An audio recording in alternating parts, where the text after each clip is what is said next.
हैं कि वो अंतरंग को भी प्रकाशित करने वाला है और बहिरंग को भी प्रकाशित करने वाला है, स्व का भी प्रकाश करने वाला है और पर का भी प्रकाश करने वाला है। निश्चय से स्व का आस्वाद करने वाला है, व्यवहार से पर का ज्ञान कराने वाला है।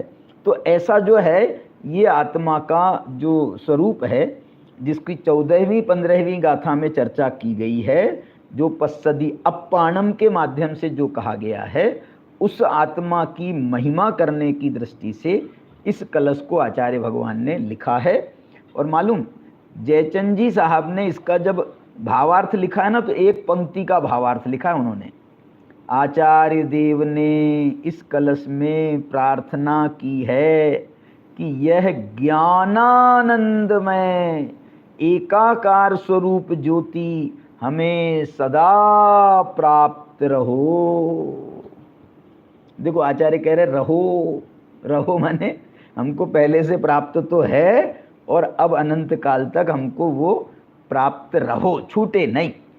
ऐसी आत्मा की अनुभूति जो है वो हमको सदा काल प्राप्त रहो। इस प्रकार से जो है ये तो इन्होंने भावार्थ लिखा है, और इसका जो अर्थ है जो मैंने आपको बताया, उस अर्थ को भी आप समझ सकते हैं। देखो, इसको अखंडित का अर्थ उन्होंने ये किया है कि जो गेयों के आकार से खंडित नहीं होती, जो ज्ञानाकार ज्योति है ना, वो गेयों के आकार से खंडित नहीं होती। अनाकुल के लिए लिखा है कि जो अनाकुल है, जिसमें कर्मों के निमित्त से होने वाले राग आदि से उत्पन्न आकुलता नहीं है, ऐसी आकुलता भी उसमें नहीं है।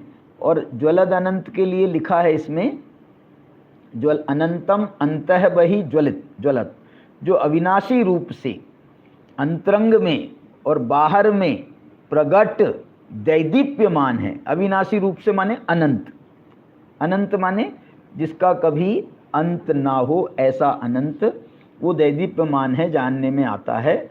जो स्वभाव से हुआ है, जिसे किसी ने नहीं रचा। सहज शब्द भी आया था ना, सहज मुद्विलासम सदा, तो सहज के लिए उन्होंने कहा जो स्वभाव से ही हुआ है। मैंने आपको स्वभाव से हुआ है उसका उदाहरण दिया, सूर्य का उदाहरण दिया। ऐसी आत्मा में ये जो दैदीप्यमान प्रकाश है, चैतन्य प्रकाश है, ये उसका सहज है, सहज स्वभाव से ही वो उत्पन्न हो रहा है, इसे किसी ने रचा नहीं है। सहज मुद विलासम, सदा जिसका विलास, उद विलासम, उद माने उदय रूप हो, माने वो प्रकट, सदा काल प्रकट रूप रहे।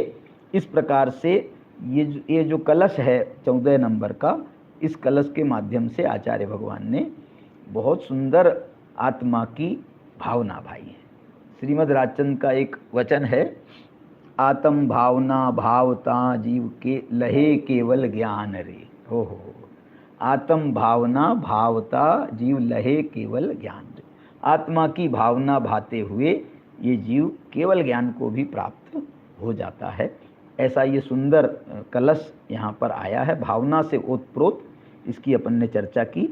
आगामी जो कलश है वो आगामी 16वीं गाथा की उत्थानी का स्वरूप है, तो हम 16वीं गाथा के साथ में उस कलश का स्मरण करेंगे। छोटा सा कलश है अनुष्टुप छंद में, तो उसकी चर्चा आगे कलश में की जाएगी।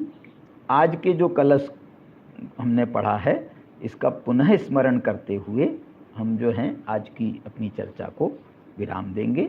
आइए कलश पढ़ते हैं। अखंडित मनाकुलम, मेरे साथ में आप भी पढ़िए।